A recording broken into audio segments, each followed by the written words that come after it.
Bienvenue à tous dans ce nouveau numéro de Politique Éco. Aujourd'hui, nous recevons Valérie Bugot. Bonjour madame. Bonjour Pierre.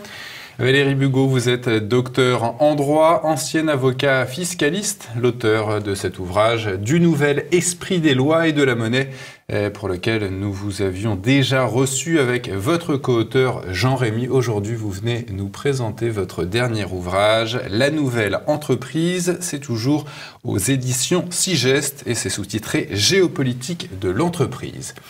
Alors, Valérie Bugot, vous commencez votre ouvrage, vous le dédiez, je vous cite, à tous les hommes d'État courageux et intègres, mus par le bien et non par les biens, pour qui les notions de bien commun et de civilisation revêtent une valeur supérieure à toute autre considération. Vous pensez à qui Valérie Bugot, à ces chefs d'État question très impertinente. Pour commencer. D'abord, je n'ai cité personne pour la bonne raison que je ne pense à personne en particulier. C'est un vœu pieux. J'attends que cet être rare apparaisse. Voilà. Je pense qu'il peut y avoir des velléités, ce genre d'individu peut surgir, mais pour l'instant, on attend de voir. Et vous pensez qu'un chef d'État aurait le pouvoir et peut-être même l'ambition de rénover quelque chose, de revenir à une morale en politique? S'il est comme ça, il en aura forcément l'ambition. Le pouvoir, c'est autre chose. Effectivement, il faut être bien entouré, avoir des forces sur lesquelles on peut s'appuyer. Et c'est justement ça qui, dans nos pays d'Occident, fait tout à fait défaut. Alors effectivement, il y a des pays du monde dans lesquels il y a encore des forces qui sont des forces de... Alors on pourrait dire de résistance, mais c'est surtout des forces solides sur lesquelles la raison a encore un impact. Voilà. Est-ce que vous pensez dans l'histoire à un chef d'État qui aurait eu ce courage, par exemple ? Enfin, la première chose qui peut venir à l'esprit pour la France, c'est De Gaulle. Mais De Gaulle ne rentre pas exactement dans ce cadre-là quand même, puisque De Gaulle, il a quand même été un peu, quelque part, très encadré par toutes ces oligarchies.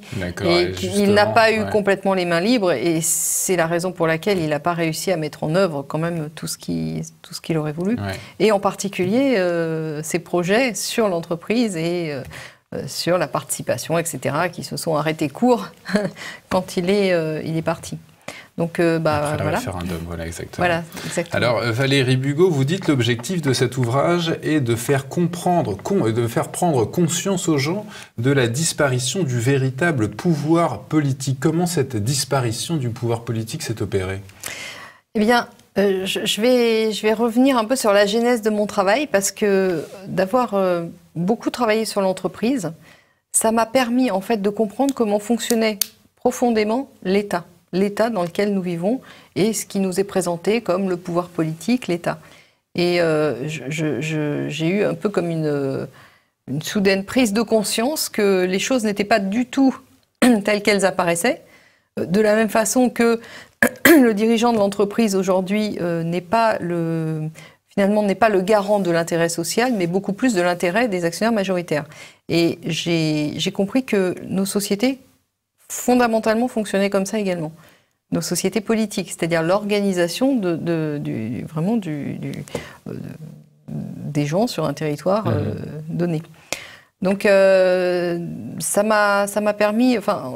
Le fait d'avancer dans ma compréhension de l'entreprise et dans mes travaux sur l'entreprise m'ont permis de faire des allers-retours avec ce que moi je connaissais de par ma formation, qui était le droit civil, les évolutions du droit civil qui sont en cours, et ça m'a permis de comprendre comment l'État était devenu justement cette épave aux mains des principaux créanciers. Et alors comment ça s'est passé justement? Comment ces créanciers, qui sont-ils? Comment ils ont pris le contrôle de l'État? Alors déjà, si on parle sur ce genre de sujet, il faut déjà revenir à la sémantique, revenir à ce qu'est réellement un pouvoir politique et un État. Et le fait de faire ce travail, ça permet ensuite d'avancer dans le raisonnement et de comprendre qu'on n'en est plus là. Donc le premier travail à faire, c'est de se demander qu'est-ce que c'est qu'un État, qu'est-ce que c'est que le pouvoir politique, etc. Le pouvoir politique, c'est le pouvoir... Polis, ça vient de polis, le mot grec polis, qui est la cité. Donc, par essence, par nécessité, le pouvoir politique sans cadre sur un territoire déterminé, est là pour régir la vie en commun de gens qui vivent sur ce territoire et éventuellement pour sanctionner la non-application de cet intérêt commun qui émerge à tous ces gens. Donc il doit y avoir un pouvoir souverain qui impose sa volonté. Alors la souveraineté, elle est en effet à la fois tournée vers l'intérieur, c'est-à-dire vers les citoyens, les sujets de cet État, et vers l'extérieur par rapport à d'autres États. Donc c'est des sujets un peu en poupée russe, où vous commencez à décliner un premier terme et puis les autres termes suivent. Donc aujourd'hui, les mots n'ont plus vraiment de sens puisque l'État, comme tout le monde peut le constater, n'est pas là pour régir la vie en commun de façon à la rendre possible. Parce que vous voyez bien que dès que vous réunissez quelques personnes, même 10 personnes, elles ne sont jamais d'accord sur rien. Donc il est impossible de mettre d'accord tout le monde sur tous les sujets, et même sur un seul sujet. L'État, c'est justement un chaudron, enfin le territoire, c'est un chaudron dans lequel bouillonnent des forces, des intérêts, des idées. Tout l'intérêt de l'État, et c'est d'ailleurs pour ça, dans ces conditions qu'il est né, je pense, c'est justement de permettre que les gens et que tous ces intérêts puissent cohabiter dans une certaine sérénité, que cette vie en commun soit possible. Donc ça ne veut pas dire prendre le parti toujours des mêmes forces, parce que si ça veut dire ça, il n'y a plus d'État, puisque les autres n'existent plus. Et donc ces mêmes forces, pour vous, j'ai lu votre ouvrage, Valérie Bugeaud, c'est les banquiers privés par le contrôle des monnaies, qui se sont accaparés les monnaies, ont promu la séparation des pouvoirs et le régime parlementaire. C'est cet avènement du régime parlementaire via les banquiers privés qui ont privé justement le pouvoir politique de ses prérogatives ? En fait, la caste des banquiers commerçants s'est développée, existait déjà au Moyen-Âge, bien entendu, a toujours existé, mais elle a pris une importance relativement considérable au moment des grandes découvertes, au moment où il y a eu un fusionnement, enfin un bouillonnement de matières premières nouvelles qui arrivaient, de possibilités. Tout d'un coup, des possibilités énormes se sont offertes. La découverte des États-Unis, la Renaissance. Exactement. Et il a fallu financer, en fait, ces grandes navigations, etc. Et c'est là que les banquiers et commerçants ont pris un rôle, ont commencé à prendre un rôle au sens institutionnel et au sens politique, puisqu'ils étaient partie prenante des compagnies, ce qu'on a appelé de façon générique les compagnies des Indes. C'est-à-dire que vous aviez les dirigeants qui ont pactisé avec les grands banquiers, les grands fournisseurs pour pouvoir permettre ces navigations. Et donc ils ont mis en place justement le remplacement du droit continental par le droit anglo-saxon. C'est le droit anglo-saxon qui s'est mis à primer à ce moment-là. En réalité, à ce moment-là, le droit anglais a commencé à s'organiser exclusivement autour du commerce. Parce que c'est quand même l'Angleterre qui était la tête de pont, même si évidemment les compagnies des Indes existaient aussi en Hollande, en France, dans d'autres pays. Mais le droit anglais, qui était un droit quand même réservé à l'élite, eh bien, c'est structuré, c'est cristallisé à ce moment-là exclusivement autour des intérêts commerciaux. Donc, le droit anglais a pris une direction que n'avait pas du tout le droit continental traditionnel, puisque sur le continent, on avait un droit de nature écrite, qui était un droit de raison, de conceptualisation, avec une hiérarchie des normes, mais aussi une hiérarchie des valeurs, avec un raisonnement derrière. Et tout ça, c'était le fruit de l'histoire, puisque même à la Révolution française, on a continué sur ce régime-là. Le Code civil, c'était en fait la fusion de cette conception du droit qui existait. Alors, on a fusionné les droits qui avaient lieu en fonction des régions, mais on a gardé le concept, les fondamentaux de la méthode juridique. Et donc vous dites à ce moment-là que le pouvoir est revenu aux parties et instances. Oui, oui. Alors à partir du moment où justement le pouvoir des commerçants, des banquiers et des commerçants qui se sont élevés aussi à ces moments-là, puisque le commerce a commencé vraiment à devenir un élément très important de la société à partir du moment où il y a eu des nouvelles matières premières, il y a eu des échanges, des fabrications, enfin bon, tout ça a commencé à émerger vraiment en tant que force sociale.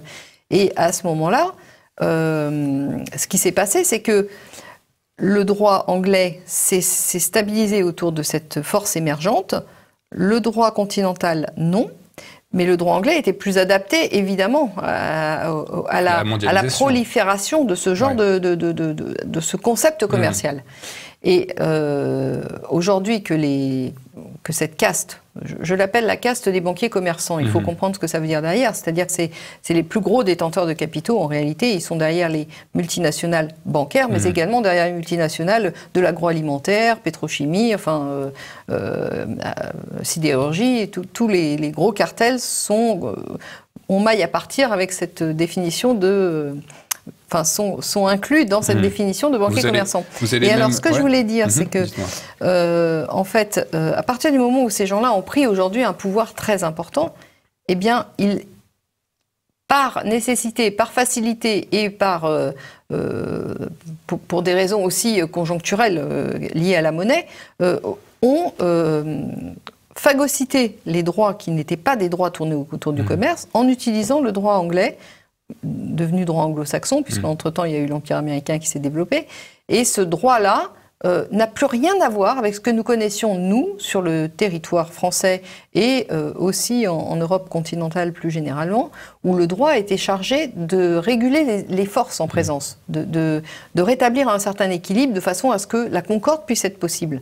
Phagocyté par l'intermédiaire de la création, par exemple, de la Banque d'Angleterre, de la Réserve fédérale américaine. Alors effectivement, les banques centrales... La mise en place de grandes structures. Exactement. Les banques centrales ont été un élément tout à fait déterminant de ce processus de phagocytage politique et juridique, puisque quand on crée une entité qui centralise et qui gère les masses monétaires en circulation, on a le pouvoir de déterminer l'affectation des ressources.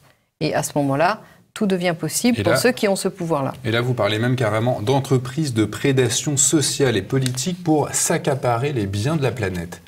Ah oui, oui, absolument. Bah, écoutez, j'ai détaillé beaucoup, enfin pas dans ces livres-là, mais j'ai fait certaines conférences dans lesquelles je détaille l'origine de la Banque des règlements internationaux. Déjà, l'origine des banques centrales. Donc on voit bien que toutes les banques centrales sont une idée des banquiers, hein, même si on nous dit la Banque de France était une propriété de Bonaparte, c'est lui qui l'a créée, mais en réalité c'est un banquier Perregaux qui a susurré cette idée et qui était régent de cette banque. Donc derrière les banques, d'ailleurs. Pour la Banque fédérale américaine. Exactement, et pour toutes les banques centrales, voilà. Ce sont les banquiers qui sont à l'origine de la création, de l'idée de création. Voilà. Absolument pas.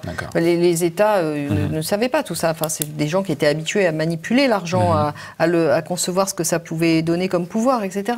Les dirigeants d'État ne savaient pas faire ça, n'étaient pas formés à ça, et on ignorait à peu près tout. Donc c'est vraiment les banquiers qui sont à l'origine de la création des banques centrales. Et par le biais de ces banques centrales, ils ont décidé de favoriser, et alors ça s'est fait à la fin du 19e siècle et surtout au début et première moitié du 20e, des regroupements.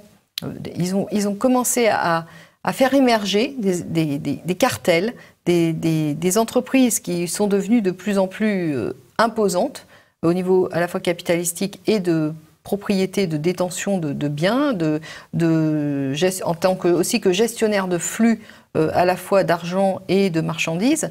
Et ils se sont alliés avec ils les ont financés et ils se sont alliés avec... Ça va être l'objet de ma prochaine question, chère Valérie Bugeaud. C'est pour l'instant le moment de couper l'antenne et de nous retrouver dans un instant pour la deuxième partie.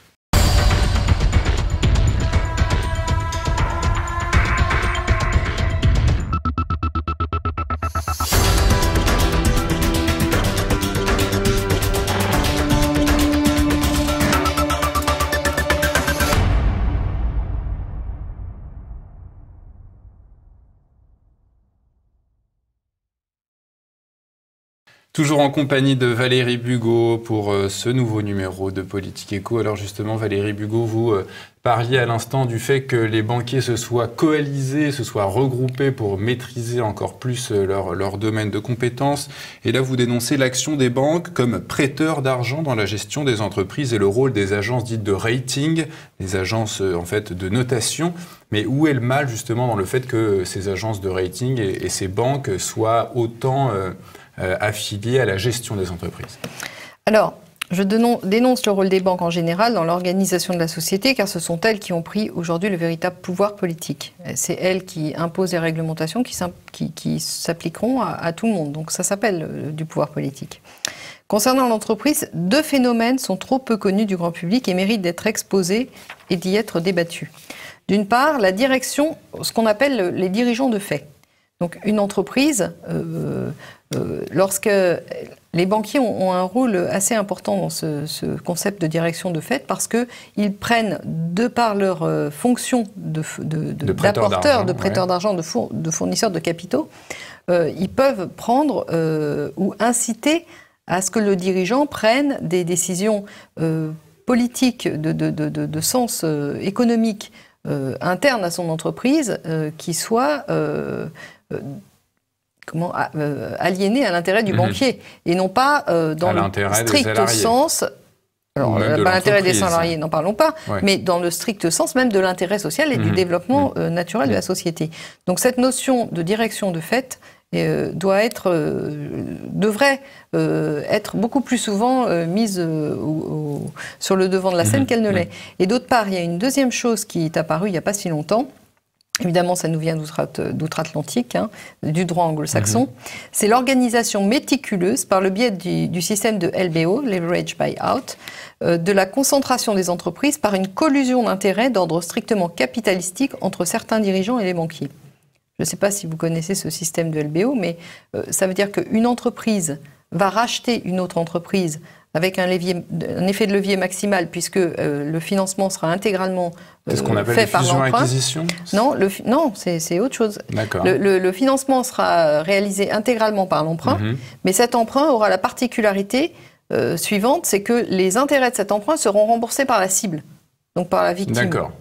Voilà. Donc ça, là, on est dans la prédation ultime. C'est-à-dire que vous faites payer, c'est l'esclavagisme en fait, vous faites payer votre victime pour l'action que vous avez eue sur elle. D'accord. Vous voyez, et ça n'est possible que par une collusion d'intérêts entre certains dirigeants et les banquiers.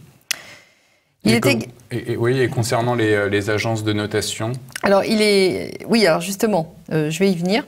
Il est également important de mettre sur la place publique un phénomène trop souvent ignoré, que l'on comprend pourquoi au vu des intérêts financiers en jeu. Le contrôle des places de marché par des acteurs économiques opaques et extrêmement puissants, les hedge funds. Dans ce contexte, les agences de rating interviennent avec beaucoup trop de pouvoir sur les entreprises pour que ce phénomène soit passé sous silence. Pourquoi ? Parce qu'à partir du moment où on a donné aux agences de rating un pouvoir discriminant sur c'est ce qui s'est passé aux États-Unis, je crois, avec les fonds de pension.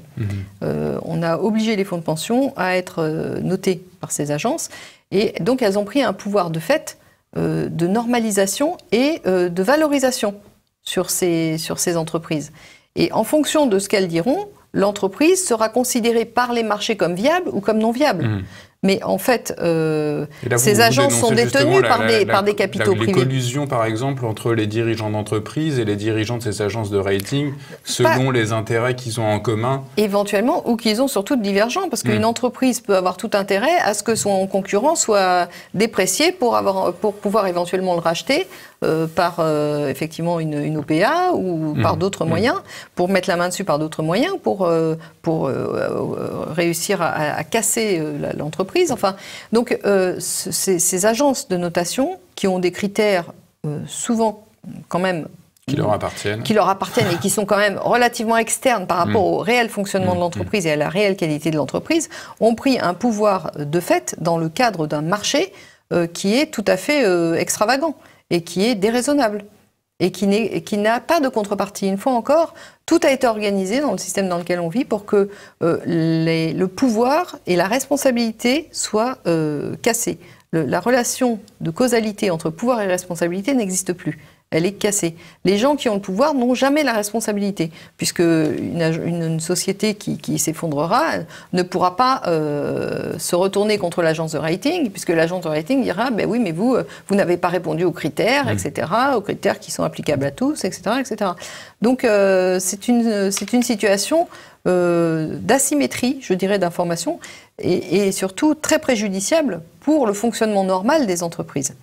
Valérie Bugeaud, vous dénoncez également le système d'optimisation fiscale, lui aussi né aux États-Unis au début du XXe siècle. Pourquoi vous le qualifiez d'ennemi de la civilisation et même d'ennemi des États ? Alors, ce qu'il faut savoir, c'est que, à la faveur du fonctionnement fédéral des États-Unis et des grosses entreprises qui ont commencé à être financées par les fameux banquiers dont on parlait tout à l'heure, je pense à Rockefeller, mais bon, il y en a eu d'autres, Harriman, etc. Ils ont commencé à se dire on va pouvoir gagner de l'argent en payant moins d'impôts, non seulement en extrayant des matières, en faisant du commerce, mais surtout en tirant parti de la législation. Et ça, c'était quand même une nouveauté. Donc, ils trouvaient ils implantaient leurs entreprises en fonction de l'État qui était le moins gourmand fiscalement et au niveau des taxes. Donc, ils ont commencé à faire ce petit... Alors ça n'a plus fonctionné que parce que ils étaient autorisés à faire du commerce intra-groupe, ce qu'on appelle le commerce intra-groupe. Mais là, c'était pas à l'international, c'était intérieur à l'État fédéral américain. Et donc, de cette façon, ils ont commencé à pomper un peu le budget des États. Et les États ont commencé à se rebeller, ils ont voulu se défendre, et pour se défendre, ils ont imposé la législation qu'on appelle les prix de transfert. Alors, quand tout le monde dénonce les prix de transfert, mais les gens ne comprennent pas que les prix de transfert, en réalité, c'est la défense que l'État a mis en œuvre pour éviter ces transferts massifs de richesse. D'impôts, oui.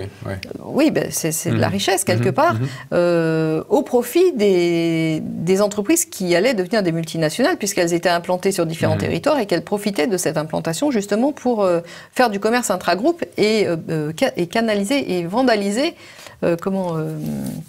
le patrimoine des ressortissants de l'État, finalement, par le biais des impôts. Donc les États étaient mis en difficulté. Les États sont mis en difficulté par l'optimisation fiscale. Et là, aujourd'hui, c'est étalé. De chantage des entreprises. C'est au niveau mondial, aujourd'hui. Mais du coup, maintenant, les États sont obligés de s'entendre avec les entreprises, même de se soumettre aux intérêts des entreprises pour leur dire « Venez vous installer chez nous, on a les taux les plus bas. » Exactement. Et du coup, donc déjà, les États sont en situation d'infériorité.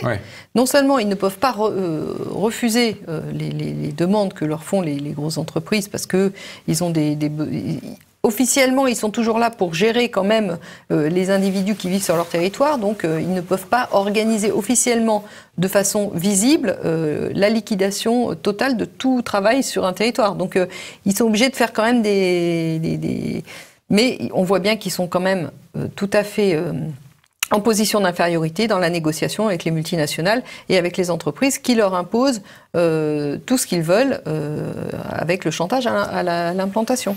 Alors Valérie Bugeaud, justement pour lutter contre cette prédation du fait économique, vous proposez de rétablir l'équilibre l'équilibre juridique d'ailleurs au sein de l'entreprise. Vous déplorez en effet que les gens qui travaillent, ce que vous appelez les apporteurs de travail, ne sont pas reconnus par le droit. Ah bah absolument. En fait, c'est pas que les apporteurs de travail n'existent pas. Donc déjà, j'instaure une catégorie juridique nouvelle. Ce sont les actionnaires majoritaires qui comptent. Ah bah, pour l'instant, ce sont les actionnaires. On ne distingue pas non plus entre les majoritaires, enfin les minoritaires. Dans le cas d'actions en justice, on distingue. Mais je veux dire, statutairement, un actionnaire a les mêmes prérogatives en fonction du titre qu'il détient. Est-ce que s'il a double droit de vote, c'est encore autre chose. Mais je dirais qu'il n'y a pas de différence. Moi, ce que j'ai fait, c'est que justement pour casser cette asymétrie entre pouvoir et responsabilité, j'ai cherché quels étaient les fondamentaux de fonctionnement d'une entreprise et j'ai créé un statut pour chacun de ces éléments qui entrent en jeu dans le fonctionnement d'une entreprise. Donc il y a les apporteurs de capitaux, Mais les apporteurs de capitaux, c'est encore trop vaste, puisque parmi ceux-là, vous avez des majoritaires et qui ont une vocation à s'ingérer dans le déroulement de l'entreprise, qui ont en fait un affectio societatis et qui veulent participer à la politique qui sera suivie et au déroulement de l'entreprise. Donc vous avez ceux-là, et puis vous avez les autres qui sont des actionnaires en bourse et qui se comportent un peu comme des obligataires ou des banquiers. Ils n'ont aucune vocation à influencer vraiment le déroulement quotidien et le déroulement stratégique de la politique qui sera suivie dans l'entreprise. Donc j'ai déjà opéré une distinction entre ces deux types d'apporteurs de capitaux, qui est quand même une distinction essentielle, avec pour chacune de ces catégories une délimitation très claire des pouvoirs et des responsabilités afférentes. Un pouvoir ne va jamais sans responsabilité. Comme ça permet, en cas de problème, on sait contre qui se retourner et on sait qui mettre en cause. Aujourd'hui, on ne sait jamais qui mettre en cause dans toutes les sociétés, dans les entreprises, les grandes entreprises, mais aussi dans les États. Donc, c'est un petit peu le cas avec l'affaire Kerviel. Enfin, oui, voilà, ça c'est l'exemple, l'exemple assez frappant. Alors, l'autre élément essentiel dans une entreprise, évidemment, c'est les gens qui travaillent dans l'entreprise. Mais ça ne se limite pas aux salariés. Parce qu'aujourd'hui, les multinationales tentent à devenir des multinationales financières. Elles se sont délestées très largement du risque opérationnel sur des petites entreprises, sur des PME, voire des TPE, des petites boîtes, toute une chaîne de sociétés, d'entreprises qui vivent aux dépens de la grosse, qui ne fait que générer du bénéfice finalement. Le fonctionnement de la multinationale est en train d'évoluer actuellement.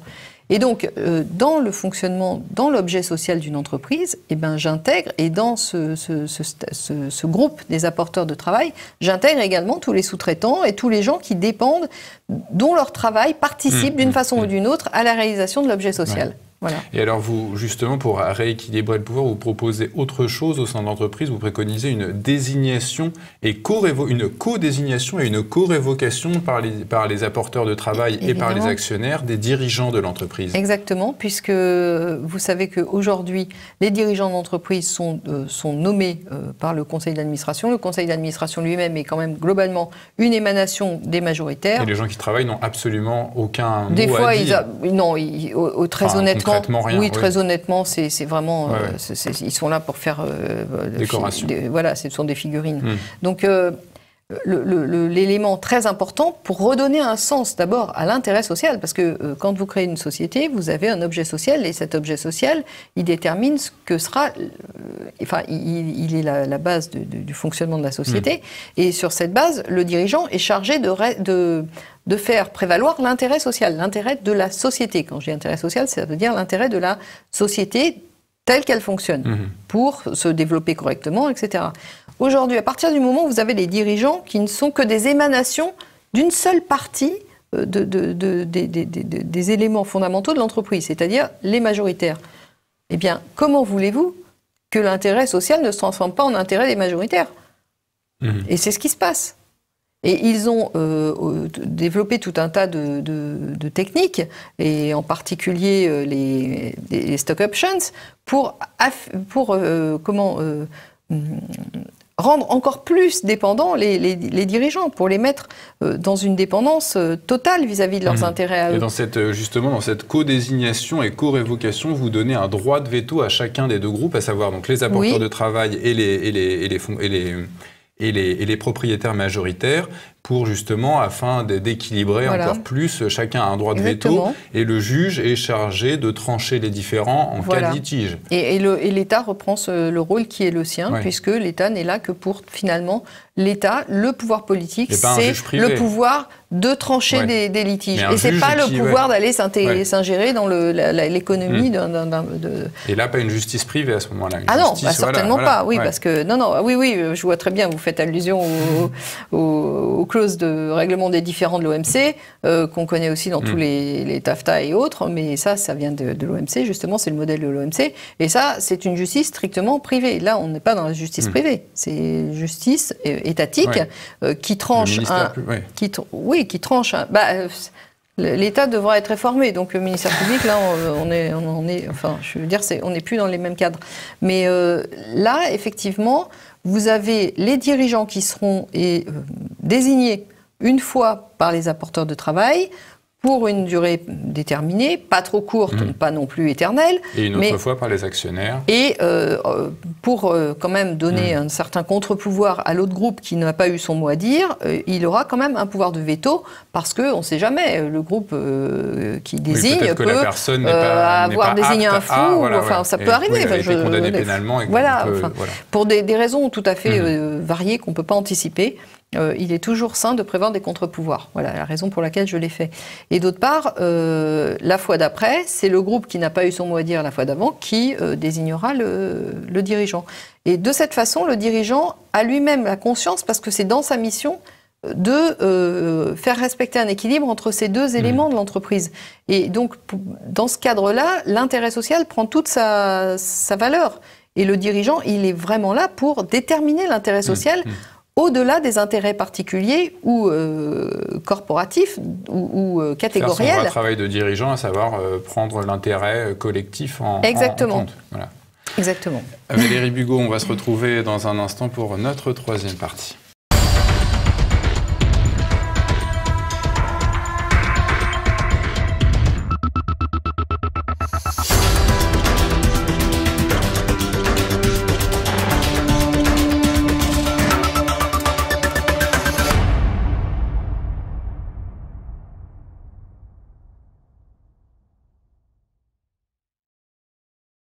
Dernière partie de ce Politique Éco, toujours en compagnie de Valérie Bugeaud pour la présentation de son ouvrage « La nouvelle entreprise » aux éditions Sigest. Alors, les apporteurs de travail, Valérie Bugeaud, on revient sur eux.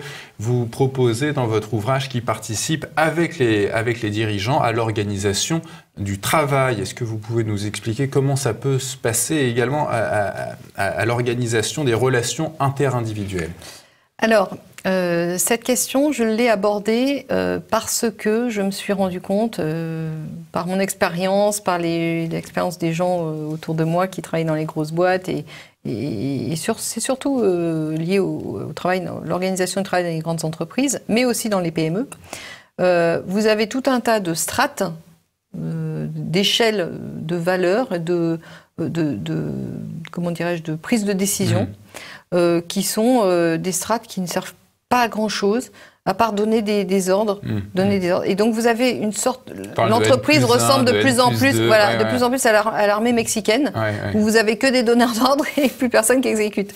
Donc, j'ai entendu et j'ai lu des choses qui ont été écrites par un monsieur qui s'appelle Jean-François Zobrist, qui était militaire et qui est arrivé à la tête d'une PME qui n'allait pas très bien du tout. Et quand il est arrivé là, il n'avait aucune expérience particulière de la gestion de personnel, sauf que vous savez que les militaires ont quand même l'habitude de faire travailler un groupe ensemble, de répartir les tâches, d'organiser un peu les choses. Et quand il est arrivé, il a compris qu'il y avait ce qu'il a appelé tout un tas de bullshit jobs, c'est-à-dire de gens qui ne servaient strictement à rien, qui n'apportaient rien au développement de l'entreprise, qui étaient des freins permanents, qui parasitaient le fonctionnement même et la réalisation de l'objet social, puisque ils n'apportaient aucune créativité, ils n'amélioraient pas les techniques, ils étaient là que pour faire des réunions, des réunionites permanentes, et finalement les choses n'avançaient pas. Donc, il a réorganisé tout ça en laissant aux employés, aux salariés, la possibilité de se gérer eux-mêmes, l'organisation de leur travail. Et ça a très très bien fonctionné. Tous les problèmes se sont aplanis et il a redressé son entreprise comme ça. Simplement en supprimant les bullshit jobs. Et en laissant les employés qui sont les mieux placés pour savoir comment fonctionne... comment ils reçoivent les ordres, etc. Non, mais ce qu'ils ont à faire et comment il faut réaliser les tâches pour que ça soit bien fait, etc. Donc, finalement, je pense que c'est quelque chose de très souhaitable à mettre en œuvre de façon quasi institutionnelle. Il est normal de considérer que les salariés s'autogèrent, s'auto-organisent, sous évidemment quand même le contrôle de la direction qui est là pour éviter les débordements, pour recadrer les choses, pour éviter les excès ou les propositions non viables ou totalement délirantes. Enfin.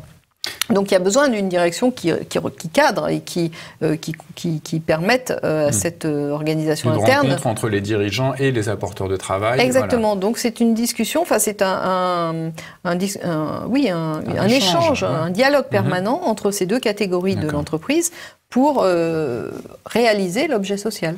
Justement, l'objet social, vous en parlez. Est-ce que vous pouvez exactement nous définir ce que c'est l'objet social? L'objet social, c'est ce que les gens qui décident de créer une entreprise veulent. Ils peuvent... tout d'un coup, des gens... L'objectif de l'entreprise. Non, c'est la raison d'être de l'entreprise. Pourquoi est-ce qu'elle a été créée? Je crée une entreprise parce que j'ai une idée nouvelle et que je veux mettre en œuvre, parce que j'ai trouvé un processus de fabrication nouveau, ou parce que je pense que dans le domaine de la vente de fleurs, eh bien, il manque telle et telle chose, ou on peut faire mieux, ou alors parce que tout simplement j'ai envie de vendre des bonbons ou de m'installer en tant qu'électricien. Enfin, et justement, c'est l'objectif auquel répond l'objectif économique de l'entreprise. Et justement, cet objectif, c'est ce que vous développez à un moment dans votre ouvrage. Vous dites qu'il n'est pas clairement défini. Alors, quel est le problème avec le fait que ça ne soit pas clairement défini? C'est quoi les conséquences? C'est très important ce que vous dites, parce que l'objet social, quand vous créez une société, vous êtes obligé de déterminer son objet social. Donc, qu'il soit plus ou moins large, de toute façon, il est obligé d'être mentionné. Sauf que dans le cadre du groupe de société, vous avez toujours les mêmes dirigeants. Eh bien, en fait, il y a autant d'entités que voulu, et donc les dirigeants peuvent faire un objet social. C'est une façon de contourner la réglementation étatique pour faire tout à fait ce qu'ils veulent. Donc, dans le cadre du groupe, l'objet social devient une coquille vide. Il n'y a pas d'objet social. En réalité, cette exigence réglementaire est battue en brèche et contournée. Mais c'est quoi le but justement pour la société, pas l'entreprise, mais pour la société en général, de dire à un entrepreneur, fixez-nous votre objectif social, c'est quoi le but? C'est une façon de donner à chacun un rôle dans la société, et que les rôles des uns n'empiètent pas en permanence sur les rôles des autres, que chacun ait une place, que chacun puisse avoir une activité qui lui est propre. Vous voyez ce que je veux dire? Ça se détermine dans le cadre en fait, de l'organisation d'une société. Au sens large, pas d'une société capitalistique, d'une société privée, d'une société politique. Que tout le monde ait une place dans la cité. Voilà, c'est ça, que chacun puisse, et puis qu'on puisse quand même garder un certain contrôle, un certain œil, que des autorités politiques puissent garder un œil dessus, de façon à éviter les débordements. Et ça, l'État n'a plus aucun pouvoir là-dessus. Donc l'objet social, c'est très important parce que ça a une double fonction. Ça a une fonction politique, une fonction d'identification des individus et de rôle de chacun. Et ça a aussi une fonction de contrôle, mais pas au sens contrôle abusif, comme on peut aujourd'hui concevoir le mot contrôle, mais au sens où ça... Quand il y a un problème, un débordement, on peut encadrer et tenter de résoudre le problème. Il y a des autorités, il y a ce qu'on appelle une réglementation, mais au sens du droit et au sens du droit continental qui existait en France jusqu'à il n'y a pas si longtemps. C'est-à-dire avant les institutions européennes et avant la dérégulation financière qui nous vient des États-Unis. Alors, toujours dans le but de vouloir rééquilibrer les pouvoirs à l'intérieur de l'entreprise, Valérie Bugeaud, vous proposez que les apporteurs de travail, donc ceux qui travaillent, ceux qui se lèvent le matin pour apporter leurs bras et leur cerveau à l'entreprise, vous proposez qu'ils puissent devenir apporteurs de capitaux. Oui, alors ça n'existe pas déjà, ça? Ça, c'est une question tout à fait stratégique. Oui. Alors, cette question, elle est stratégique parce qu'elle a été justement, c'est celle que De Gaulle voulait mettre en œuvre et il n'a pas eu le temps complètement de le faire. Ça a été fait, mais partiellement. C'est la question de la participation des salariés aux fruits de l'entreprise. Pour que comment concevoir un système dans lequel les gens qui font tourner l'entreprise, c'est-à-dire sans l'existence de qui il n'y aurait pas d'entreprise, ne participent pas aux fruits produits par cette entreprise. L'intéressement, vous voulez dire? Oui, ça c'est la participation aux bénéfices, l'intéressement, ça fait partie du même concept en fait, participation aux résultats de l'entreprise. Mais ça, aujourd'hui, c'est mis en œuvre de façon presque anecdotique par rapport au résultat global de l'entreprise, parce qu'une grosse partie des bénéfices sont affectés à payer des dividendes. et non pas à rémunérer les salariés. Rémunérer, oui, avec le salaire fixe, et puis avec des petites primes, et puis un peu d'intéressement, parce que De Gaulle a mis ça en place. Mais je dirais que de façon structurelle, ce n'est pas systématisé. Et moi, je pense que ça, c'est dans une optique de justice sociale et de justice, et surtout de validité, de viabilité. Ouais, gage d'efficacité. Un gage d'efficacité, exactement. Il est logique que les salariés puissent de façon... Enfin, les salariés, ce que j'appelle les apporteurs de travail, c'est-à-dire ceux qui, par leur travail, réalisent l'objet social, puissent bénéficier des fruits de leur travail, finalement. Et alors ça va au-delà parce que comme je pense que l'entreprise est une institution de nature politique, et enfin tenue par le politique, mais surtout une institution qui permet de faciliter les échanges et de développer les échanges, eh bien il n'est pas sain non plus que dans une société tout soit cristallisé. On parle toujours d'ascenseur social, mais l'ascenseur social, il faut le mettre en œuvre. Qu'est-ce que c'est que l'ascenseur social? C'est la possibilité pour une catégorie sociale de changer de catégorie, de passer à autre chose. Et soit en s'élevant, soit en s'abaissant, mais en étant toujours responsable de ces actes.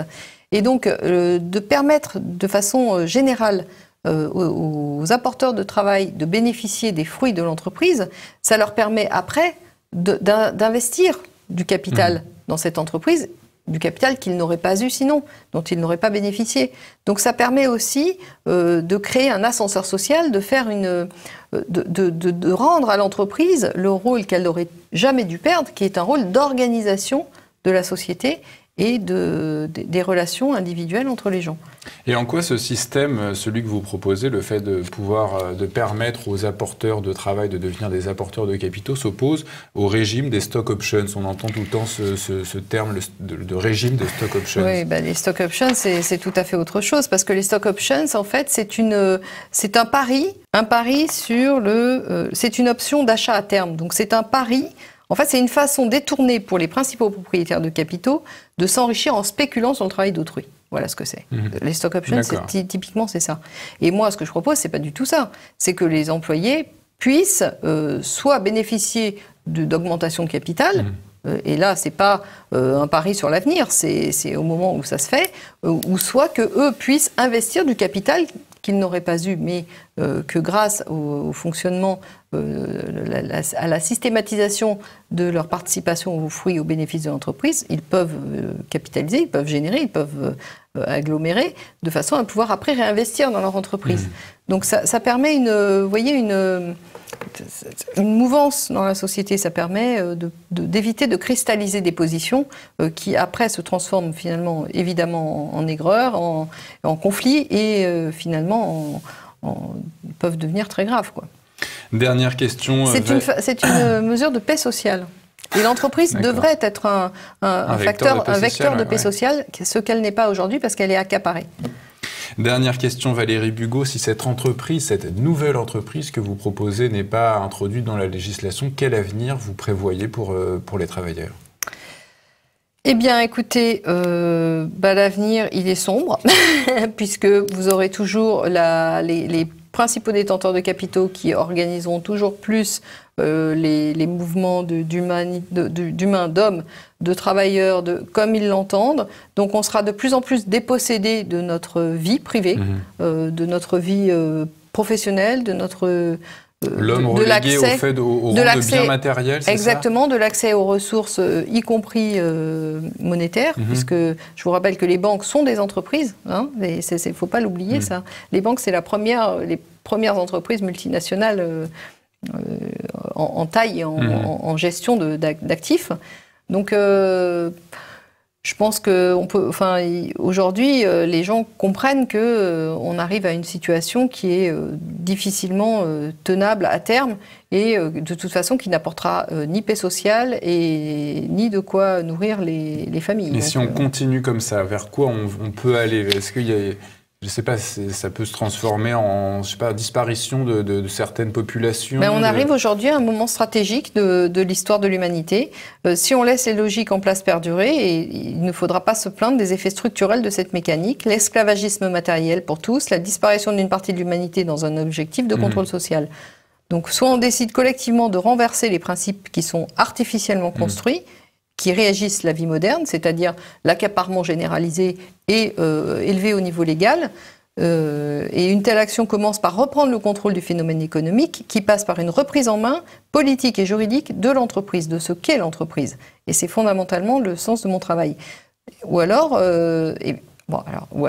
on tombera dans la société esclavagiste, mais légale. C'est ce que nous avait promis, par exemple, le président Sarkozy lors de son discours, lors de l'un de ses discours, en disant nous irons ensemble vers ce nouvel ordre mondial et personne ne pourra nous en empêcher. Oui, alors le nouvel ordre mondial n'a rien de nouveau. C'est l'ordre des banquiers commerçants. C'est un terme qui sortait de la bouche de Nicolas Sarkozy et de bien d'autres avant lui, mais en tout cas, il avait employé ce terme qui n'est pas... Le nouvel ordre mondial n'a rien de nouveau. Il était nouveau au XVe siècle. Mais aujourd'hui, c'est l'aboutissement de cette force des banquiers commerçants qui a émergé au XVe, XVIe siècle. Donc aujourd'hui,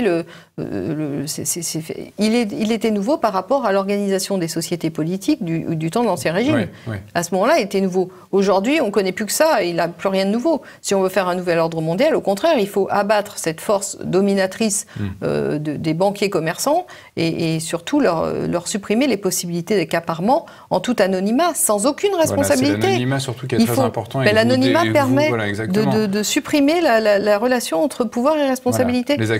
Les actionnaires sont anonymes, c'est ça. Les actionnaires décisionnaires, surtout dans les multinationales, les grands groupes, les nuages capitalistiques, comme je les appelle, très peu de gens les connaissent. Donc si on faisait sauter l'anonymat justement par une loi... On ne peut pas faire sauter l'anonymat par une loi parce qu'il y a les paradis fiscaux. Donc l'anonymat par une loi, ça veut déjà dire qu'on retourne à un droit de régulation, ce que nous sommes en train d'abandonner définitivement en France, le droit de régulation, au profit du droit anglo-saxon toujours au bénéfice des plus riches et des plus, disons, des dominants.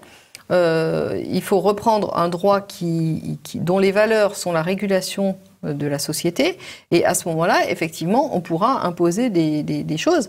Mais il faudra aussi beaucoup retravailler sur le système juridique, de façon à interdire tous ces trusts anonymes, tous ces flux de capitaux vers de façon technique. Je veux dire, c'est un travail, en fait, de changement de valeur. Il y a des techniques qui peuvent être mises en œuvre. Juridiquement, il y a des choses à faire, mais il faut revenir très très longtemps en arrière aujourd'hui, parce que ça fait au moins 50 ans qu'on travaille à déconstruire tout ça.